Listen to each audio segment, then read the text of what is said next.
আমি মুসলিম ঘর থেকে বিলং করতাম, হাইফাই ফ্যামিলি থেকে বিলং করতাম না। বাবা ভ্যান চালাতেন, মা পরের জমিতে কাজ করে সংসার চালাতেন।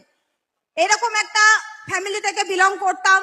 আমাদের কাছে লাইফে কিছু করার কোনো রাস্তা ছিল না। নিজেকে অল টাইম লাকি ফিল করি, স্মার্ট ভ্যালুর মতো প্ল্যাটফর্ম উপরওয়ালা দিয়েছে, নিজেকে এন্টারপ্রেনিয়র করার একটা অপশন মিলেছে। তো নিজেকে হার্ড টাইম লাকি ফিল করি যে স্মার্ট ভ্যালুর মতো প্ল্যাটফর্ম মিলেছে। লোকে বলে স্মার্ট ভ্যালুতে কি হয়, স্মার্ট ভ্যালু কি দেয়, স্মার্ট ভ্যালু সাকসেস কি। স্মার্ট ভ্যালু এমন একটা প্ল্যাটফর্ম যেখান থেকে একটা নন কোয়ালিটি ছেলে মেয়েদেরকে কোটিপতি হওয়ার অপশন দেয়, yes or no. Smart value এমন একটা প্ল্যাটফর্ম যেখান থেকে একটা জিরো লেভেলের ছেলে মেয়েদেরকে হিরো বানানোর একটা অপশন দেয়। স্মার্ট ভ্যালু সাকসেস কি, যদি স্মার্ট ভ্যালু সাকসেস কি বলো, তো আজকে একটা 23 বছরের মেয়ে নিজের দমে 80 লাখ টাকার এমজি সাইবার স্টার কেনার औकात রাখে, এই স্মার্ট ভ্যালু সাকসেস है जो कि बाहर खड़ा है।